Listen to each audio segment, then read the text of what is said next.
The final score from Ann Arbor, Michigan 30, Ohio State 24. I said in several of my videos previewing the game, giving analysis on the game, and giving a prediction and different angles on the game, I stated that the loser would face severe ramifications and that there couldn't be more on the line than there was for November 25th's matchup between the two Big Ten Titans. And the chickens came home to roost, I think, for my prediction. I predicted this game to be a Michigan win, a decisive Michigan win by 31-17 in favor of the Wolverines. And this game was closer than I expected. It was. Ohio State put on a better performance, a more physical performance than I thought they were going to. And Michigan's defense showed more vulnerabilities and took more risks in negative ways than I anticipated. But at the end of the day, Michigan's defense forced 2 interceptions, forced multiple punts, made Ohio State uncomfortable, made Ryan Day play not to lose. And Michigan's offense took advantage of Jim Knowles' don't bend but don't break defense, running for 4 yards per carry and once again outgaining Ohio State in total rushing yards and having a higher average yards per carry than the Buckeyes, despite the Buckeyes rushing for over 100 yards and having a drive where they pounded the Wolverines into submission in the trenches. Welcome back, fellow football fanatics. It's your host, College Football with Sam, and as a Michigan fan, I'm happy. I am elated. I don't know if you can tell by my voice, but that was because yesterday took a lot of energy out of me because the game was an all-time classic. And afterwards, I went out with my friends to celebrate my birthday.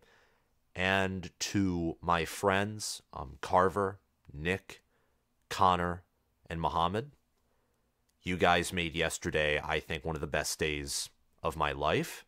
On a personal note, and to Sharon Moore, to Jesse Minter, to Jim Harbaugh for coaching 6 out of 7 days during the week, and J.J. McCarthy, Blake Corum, Zach Zinner, Trevor Keegan, Drake Nugent, the whole offensive line, Colston Loveland, Roman Wilson, on defense, Rod Moore, Will Johnson, Chris Jenkins, Jalen Harrell for getting pressure.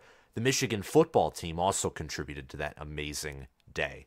Before we get any further into this video, and I promise I'm done on a personal note, but I had to share that, please make sure to like this video and subscribe to the channel and also click the notification bell so that you can get notified when I release more college football content. I'm going to be talking about Michigan State's hiring of Jonathan Smith within the next 24 to 48 hours and give some way too early predictions about his tenure and talk about some of his staff hirings.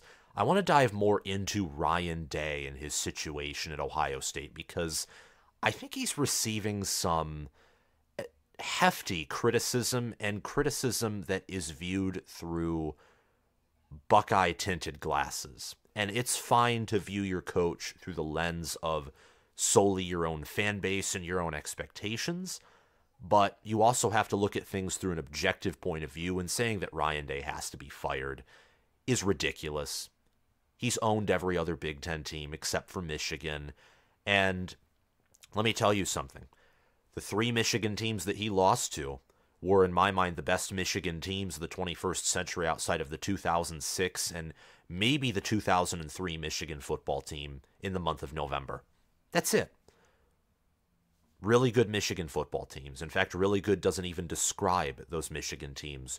Great, near elite describes the 2021 team, and I'd say elite describes last year's team and this year's Michigan team. Sharon Moore, I know he's not credited with the wins against Penn State, Maryland, and Ohio State. Jim Harbaugh gets credit for those, but I'm going to give them both credit. Sharon Moore is 4-0 as Michigan's interim head coach. Jim Harbaugh, 9-0 right now, after originally being suspended in full for the first 3 games of the college football season, or of Michigan's football season, rather. Also, comment your thoughts and reactions to this game down below. And if you want to support the channel, you can check out my Patreon page or you can represent your Big Ten team and college football with Sam by buying merchandise. The links for both my Patreon and my merch store are down in my description and also down in the comment section via my pinned comment.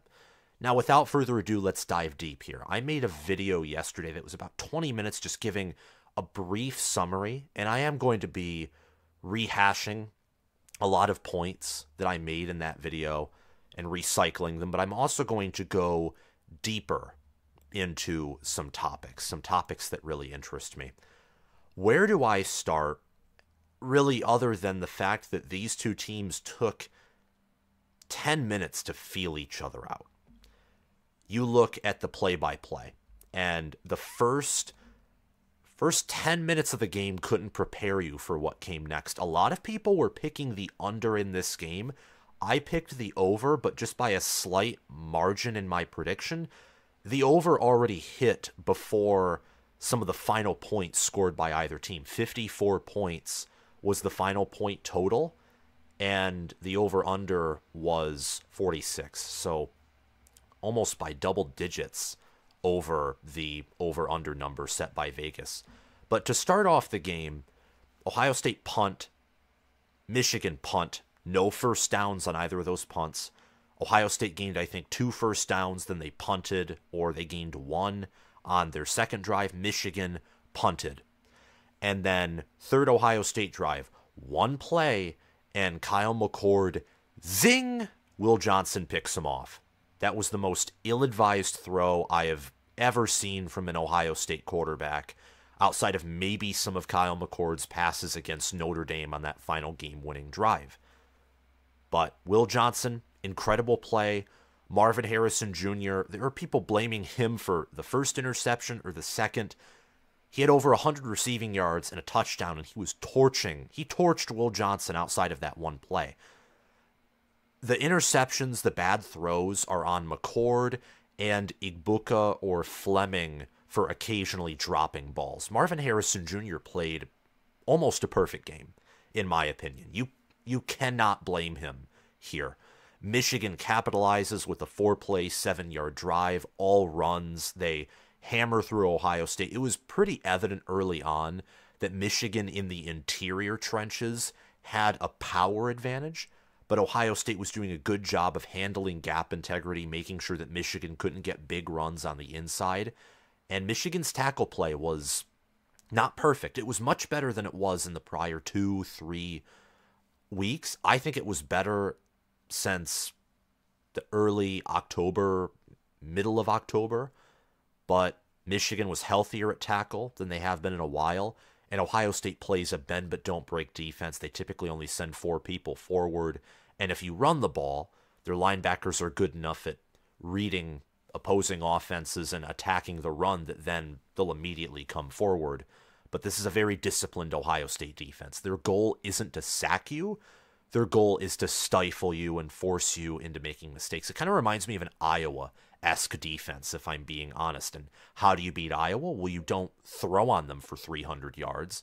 You either force their offense into making mistakes or you pound the rock on them. That's how you typically beat Iowa, unless you're that much more talented than them, than that you can just blow them out of the water. And Michigan didn't have that talent advantage over Ohio State, so Michigan had to run the football. After Michigan forced that turnover and got a touchdown, Ohio State, 51-yard drive, they kicked a field goal. Michigan then went on a 14-play, 75-yard drive, eating up 7 minutes of clock, and they went up 14-3. Then Ohio State had their own 7-play, 73-yard drive where Igbuka was a nice route where Igbuka was motioned from the left side of the field to the right, and I think it was Rod Moore who was on him, and he got stuck trying to run through all of his linebackers, and Igbuka was just wide open. That was a brilliant play call by Ryan Day. I thought Day did a good job of calling the game overall, better than the previous 2 seasons. Michigan then punted after Michael Hall got a sack, and then Ohio State went on a long drive. It looked like they were going to get some momentum entering the half, and Jaden Fielding missed the field goal. Special teams were a blunder for Ohio State. They averaged 10 yards less per punt than Michigan, and Michigan went 3 of 3 on field goals, while Ohio State went 1 of 2. And if he made that one field goal and McCord wasn't playing to win but playing to get the field goal, I'd say Ohio State probably ties this up and this game's sent to overtime, where Michigan still probably wins, just given the fact that I think they were better at special teams overall and also at running the football, which is important in an overtime scenario where the field is short and it's hard to get big plays, but you never know. That field goal is very critical. Michigan, to open up the second quarter, gets a field goal. Ohio State goes on a 12-play, 75-yard drive that eats up 6 minutes of clock, where they ran for 1, 2, 3, 4, 5, 6, 7. They ran 8 times in a row to punch it in. And at that point, I felt the momentum shift to Ohio State. But then Michigan, 7 plays, 75 yards, and Corum capped that off with a 22-yard touchdown run. And then they forced Ohio State into an immediate 3-and-out, got a field goal. At that point, Ohio State was playing catch-up, and they had to rely on their defense to get a stop. And bend-but-don't-break defenses are not good at getting quick 3-and-outs. That is part of the reason why Ohio State lost, is not just because of the turnovers by McCord, but also that their defense isn't designed to get you off the field quickly. And that plays into Michigan wanting to control TOP and using Blake Corum. Blake Corum, running back. He was the most critical player in the game. He had 22 carries for 88 yards, 2 touchdowns, and that was one of his biggest workloads of the season, and he made the most of it. And again, going back to my earlier point about Michigan and Ohio State, Michigan and the Buckeyes, there weren't too many matchup advantages between the two. But Michigan was just still the more physically and mentally tough team, and they still had a trench advantage. I guess if there's one schematic matchup, it would be Michigan's style of offense against an Ohio State defense that is willing to allow you to move in between the 20s. Because on Michigan's final drive, where they ate up 7 minutes of clock, had 13 plays, 56 yards, and they kicked a field goal to go up by 6, as a Michigan fan, I would have loved for them to get the touchdown, but Ohio State's defense, to their credit, stopped Michigan. Finally, Michigan's defense is much better at getting you off the field in one single series. They're better at getting a 3-and-out. Ohio State's defense, if they have one nitpicked weakness, whereas Michigan's, it's big plays in the secondary, and you saw that yesterday. They're very aggressive in the secondary, and that can result in some vulnerabilities. I think Ohio State clearly has the better secondary. Michigan, though, I think they're better at defensive line. I think they're better at linebacker, too. And Michigan, maybe they're better in some areas in the secondary. Maybe if they're healthy, they're better at corner. But I don't necessarily know. It's hard to judge that because Ohio State's so much better at wide receiver than Michigan is, to where in this game it's hard to judge a secondary when there's such an imbalance at the wide receiver position. But if there's one weakness I can nitpick from OSU, it's the fact that they allow you to control TOP with their defense. They allow you to go on these long drives, and if you want to burn up clock, you can. Then they stifle you in the red zone and force you to kick the field goal, or maybe they stifle you at the 50 or 40-yard line and force you to go for it or punt. One problem. Blake Corum, this is why he's the player of the game, converted 2 4th downs for Michigan. One was a 4th and goal, the other was a 4th and 1. And OSU was never stopping those 4th and 1s. They can't. They don't have the scheme to line up in goal line and just stuff you on 4th and 1, and few people do. Plus, Michigan has Blake Corum or Kalel Mullings, who are battering rams that you can use. And then Michigan's 3rd 4th down conversion was a beautiful, beautiful pass to Colston Loveland. And Ohio State totally thought that it was a run. Michigan was aggressive, passing on that 4th and 1. The trick play from Donovan Edwards, I think, again, to Colston Loveland, or maybe it was A.J. Barner. Loveland had 88 receiving yards on 5 receptions. And Ohio State was superior on 3rd down, but they missed a field goal. They punted on 4th and short. And it was understandable because 4th and 1 is a lot different than 4th and 2. If Michigan had to go for it on 4th and 2, I don't think they would have made it. Honestly, that's how good Ohio State's D-line is, even with how good Michigan's Blake Corum and Michigan's Drake Nugent, Zach Zinner, Trevor Keegan, and Carson Barnhart looked good at guard as well. This was a very even battle in the trenches, more so than in the previous 2 seasons, where Michigan just straight up bullied Ohio State into submission. That's not what this game was. Not whatsoever. And for Corum, it was his birthday. Good for him. Happy birthday to Corum. I think he's, like a year older than me or so.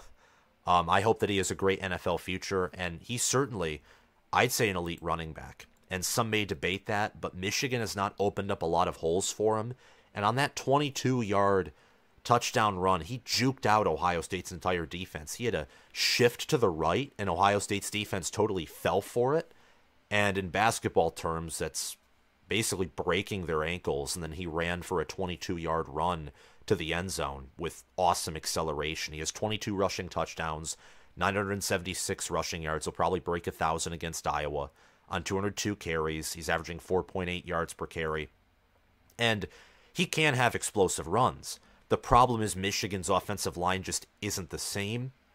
And losing Zach Zinner's a big deal. That actually really dents some of my predictions for Michigan, where I had them in the preseason winning it all, with Zach Zinner probably out for the season, and I don't know when Will Johnson's going to return. Some of these injuries could be devastating for Michigan, but Ohio State's dealt with injuries and they've succeeded, and Georgia's dealt with injuries and succeeded. So the elite teams, they fight through adversity. 2014 Ohio State's an example of this one. Cardale Jones won them the national championship.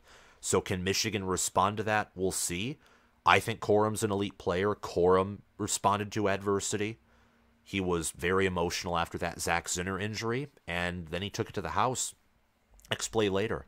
And I think that shows, I think Corum really embodies a lot about Michigan.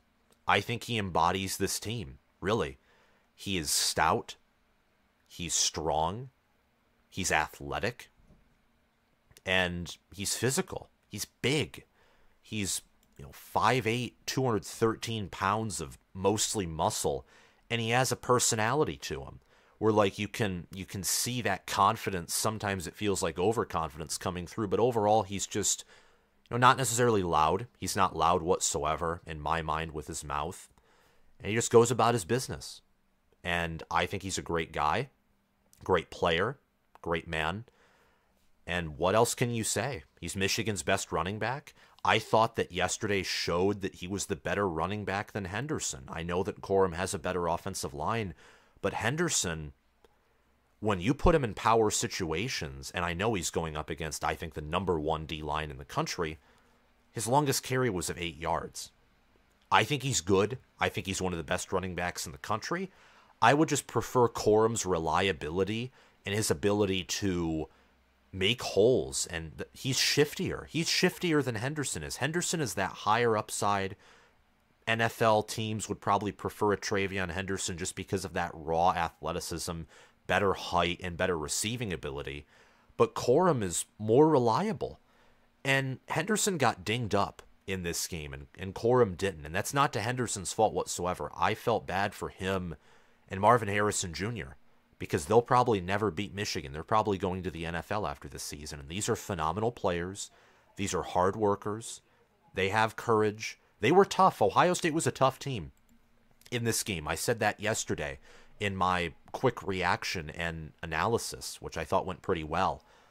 I said that. Ohio State was tough. They were mentally tough. I don't know if they were as physically tough as they were mentally tough. In fact, I don't think they were, but they were physically tougher than in previous seasons. It just didn't matter. Because like at running back, for example, where Corum is better than Henderson, at tight end, Colston Loveland and A.J. Barner are better than Cade Stover. At offensive line, Ladarius Henderson, Miles Hinton, Carson Barnhart are better than Josh Fryer and Josh Simmons. At guard, Zach Zinner, Trevor Keegan, and Barnhart, when he moved on the interior, are better than Donovan Jackson and Matthew Jones. And Drake Nugent is better than Carson Hinsman.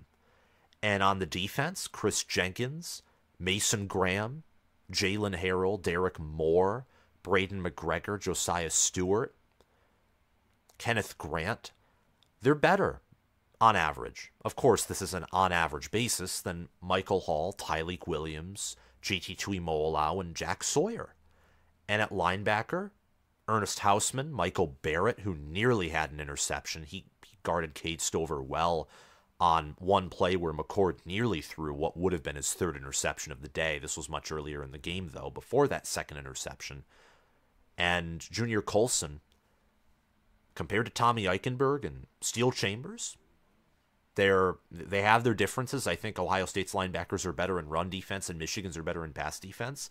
But Michigan is better in every area, I think, except perimeter play, except at corner, safety, although I think corner's up for debate when Michigan's healthy. Michigan's corners played pretty well yesterday. I don't blame them, really, for Marvin Harrison Jr. making those plays. He'll make them on anyone, whether it's Georgia's defensive backs or Ohio State's defensive backs in practice. And wide receiver, obviously. Michigan does not have an Emeka Egbuka. I don't even think they have a Julian Fleming when he's playing to his ceiling. And they certainly don't have a Marvin Harrison Jr. But that's it. Michigan's the better team in every other area. And Sharon Moore, I thought Day played a great game. He called a great game. Were there things that you could have changed? Yes. But if you just put C.J. Stroud in place of Kyle McCord, I'll tell you, and I hate to admit it, but Ohio State would have won because their offensive line played their best game of the season, and Michigan had faults of their own. But the difference is Sharon Moore, he had counterpunches to what Ryan Day offered, and that shows that Sharon Moore, I think he's a great future head coach. If Jim Harbaugh leaves after this season, I wouldn't trust him with the program. Now, I would want an outside hire to be made and not just internal promotion for other positions, but Sharon Moore, I think, has earned the fan base's trust and Jim Harbaugh's trust. That's why Jim Harbaugh elevated him to serve that role as interim CEO on the field against Michigan's two biggest opponents, two best opponents. In fact, three best opponents outside of maybe UNLV, and Maryland would probably beat UNLV based off of talent alone. There. End of story. But to focus on Ohio State, they played an A-level game. I thought they played one of their better games of the season. I mean, they only punted 3 times. They were consistent offensively against a defense that I think is number 1 or number 2 in the country. They did that. And yet, it wasn't enough. It wasn't. Michigan, suffering through injuries, having some just bad, busted coverages. On defense, Michigan, at times, part of me is thinking, what are you doing? I appreciate you testing Kyle McCord's toughness and his accuracy and just his will to take risks, his moxie. I appreciate that. But he was burning you for 2, 3, 4 quarters, frankly. Like, go back to your original soft zone and make them patiently drive down the field. Ohio State really only did that 1, maybe 2 times. There were some drives where they were able to quickly get down the field and score. And typically Michigan against Ohio State, whether it's Jesse Minter or Mike McDonald, they have forced Ohio State to slowly work down the field. Didn't always do that in this game, so Michigan didn't call a perfect play on defense. Offensively, Michigan was conservative at the end, as expected. There were other times where Michigan was straight up aggressive, or where J.J. McCarthy took a sack, though I'm going to say that was a great play by Ohio State and not just a bad play. I don't want to discredit Ohio State because that's not the point here. My point is I'm giving credit to Ohio State. This whole Ryan Day needs to be fired and this team would not compete in the playoff and blah. It's blah. It's gross. It's a bad argument. Ryan Day is undefeated against everyone else in the Big Ten except for Michigan. Ryan Day has a winning record in ranked games, a winning record in top 10 games. He has a losing record in top 5 games. But Jim Harbaugh did before 2021, and he still does to this day. Even with his teams and his own recent success, he still has a losing record in top 5 matchups. Top 5 matchups are hard to win, and Day has been very close. And he's met up with some top 5 teams that were, I think, underrated. Alabama in 2020, it's one of the greatest teams of all time. I don't care if it was during the COVID year. The way they executed was unlike any other team. And you have Nick Saban, the GOAT, leading a potential GOAT team. Whereas many other GOAT teams, outside of the ones led by Tom Osborne, were led by Larry Coker, who flamed out, and Ed Orgeron, who flamed out. And then the Michigan teams, look, you have to beat Michigan at Ohio State. I'm not going to excuse that away. You have to. But losing 3 times to Michigan in a row, it's understandable that that's painful. It's unacceptable. He won all other 11 games, and Ohio State still has a chance to win a bowl, go 12-1, or reach the college football playoff and go 13-1 if enough chaos happens. My statement on Ryan Day, and I said this, maybe not on air but off air, is if he loses to Michigan at home in 2024, given that he lost this game to Michigan in 2023, which he did, 30-24, then the hot seat talk can begin, because losing 4 in a row to Michigan and 2 in a row at home, especially when Michigan loses everyone they do this season, that is plain inexcusable. But I think this Michigan team's straight up better than OSU, and FPI can disagree with me. FPI actually was more impressed with Ohio State's performance than Michigan's yesterday. That's why they separated in favor of Ohio State after yesterday's game, because FPI doesn't really care about turnovers. Most power rankings don't. They view them as flukish. Even though McCord's turnovers were anything but a fluke. He's thrown inaccurate balls all season. That is his ceiling. His ceiling against a defense like this is giving away the ball once. And Ohio State's defense, I think, to compensate, will have to do better. The run game will have to do better. But Michigan is one of the best rushing defenses in the country.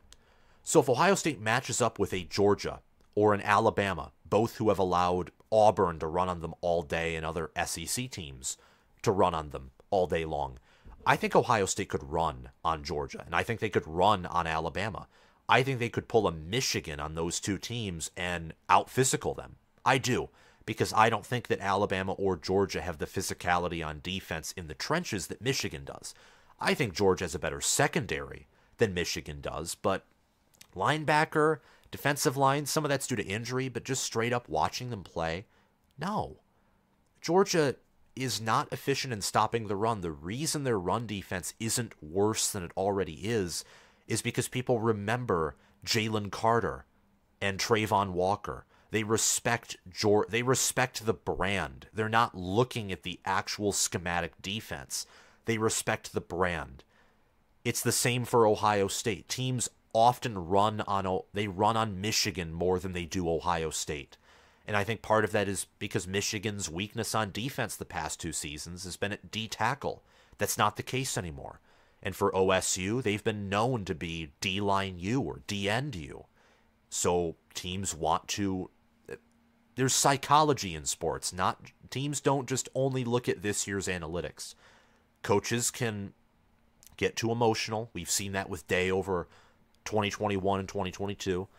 And they can also sometimes get too deep into the analytics and forget, like, hey, on paper this looks really good, but think about the past. Think of Dan Lanning against Washington. Oregon's nearly a 10-point favorite over Washington, and they lost to them because Dan Lanning went for it on 4th down 3 times and failed 3 times. So what makes this game perhaps more painful than the last 2 for Ohio State is Ohio State was close. And they played, I think, one of their best games or their best game of the season. Michigan didn't, and yet Michigan still beat them because Michigan's straight up the better team. But this team would compete in the college football playoff. This team can beat Michigan. These teams are closer together than I actually thought they were. I thought that Michigan would be decisively better than Ohio State. That's not the case. They're better. They're not decisively better. They're not better by a wide margin or as wide of a margin as I thought, and that impressed me. Ohio State impressed me yesterday. There were multiple points where I thought Ohio State would take control of the game, but they can't because Michigan is too good offensively and defensively. They respond to adversity, and Ohio State is not consistent enough. If Ohio State with this defense had 2021 or 2022's offense, they win. They win the game straight up. They win by 7, 10, or 14 points. But they didn't. And that's the story of college football. That's the ebb and flow of the rivalry. And I don't think Ryan Day is going anywhere. Texas A&M rumors, I doubt it. If he goes, I will personally lose respect for him. And I think most Ohio State fans and Big Ten fans would, because that would be an obvious sign now that he's running from Michigan. And you shouldn't, because Ohio State can compete with Michigan. They did yesterday, and they can beat them. And way too early 2024 opinion, they will probably beat Michigan next year, and it may not be a close game, because my team returns J.J. McCarthy. That's phenomenal. They return Donovan Edwards. That's great. Guess what Michigan does? They lose most of their receivers, most of their O-line, and most of their defense. And we have a tough schedule. So Michigan could be burned out and full of injuries next season, entering into a hornet's nest that is Columbus. I'm not optimistic about that. But for the first time, I predicted the game correctly. I predicted Michigan would win and cover, and they did. And over the past 2 seasons, or the previous 2 seasons, I thought that Ohio State would win, but I thought Michigan would cover. I was right on the spread part. I was not right on the victor part. Michigan winning 3 years in a row is impressive. It is. And Michigan, look, they were the more efficient team. They didn't play a better game than Ohio State. I thought that if both teams played to their ceiling, I think Michigan would have won this game by more and in a more decisive manner. But they didn't. But they didn't need to. They had less total offensive yards. They were less explosive in the passing game. Ohio State, outside of the turnovers, looked like they had the better offense, and that impressed me with the fact they had inferior QB play, inferior running back play, inferior O-line play. Oh, by the way, if you're Ryan Day, you have to use Chip Trayanum more. You have to. He's going to be back next season, and he's a Hassan Haskins, Blake Corum clone. If you have improvements on the offensive line, he will work opposing defenses. Maybe this year if they go to the playoff or the bowl game and they use him more, or next year. He'll work opposing defenses. He will. He's a great running back. To get back to Michigan, for the first time in years, Michigan had the higher ceiling. I think this is the first time since maybe last year. I think both Michigan and OSU had a crazy high ceiling in 2022. But I think Ohio State overall had the higher ceiling in 22. Maybe. I'm going to leave that up for debate, though. Tell me down below, actually, I'm changing my mind so much, if you think Michigan or Ohio State had the higher ceiling last year. I think Ohio State obviously had the higher ceiling in 2021, and I think 2016 was the only other Jim Harbaugh team that had a higher ceiling than the Ohio State counterpart they faced that season. And 2016 was a game where, much like this year, I think, or not exactly, I'm trying to think, where similarly, Michigan entered, and Michigan was not ranked higher. I'm confusing myself here, my bad. Ohio State was the more consistent team. This is where I wanted to go. Ohio State was the more consistent team in 2016. They were. They didn't throw a pick six. Wilton Speight threw the game away from Michigan. Not J.T. Barrett, not J.K. Dobbins. I'm messing everything up now. He didn't throw the game away. And Ohio State won. They were the more consistent team. They made less mistakes. They had less penalties, and they had less turnovers. And they converted a clutch fourth down to win it in overtime. Michigan this season was the more consistent team as well. Now, there's a lot of differences between the 2016 game and the 2023 game. Michigan in both seasons, I think, had the higher ceiling overall. And I think Ohio State in 2016 played higher to their performance, or higher to their ceiling, much like Ohio State did this season. That also shows how big of an impact home field is. Ohio State had the home field in 2016. Michigan had it in 2023. The only commonality between the victors of those two games, because there are so many differences, and I think 2023 Michigan would decisively beat 2016 Ohio State.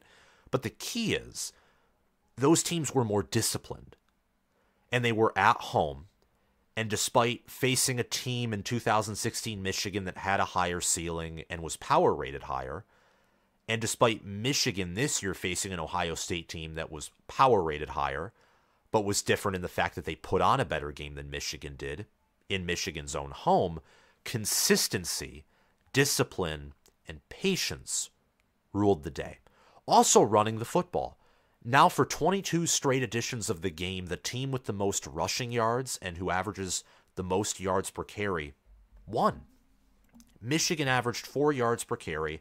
They ran for 156 total yards and 2 touchdowns. I thought Michigan would run for over 200 yards, probably around 5 yards per carry. That didn't happen. Ohio State impressed me at defensive line and on defense more than I thought they were going to.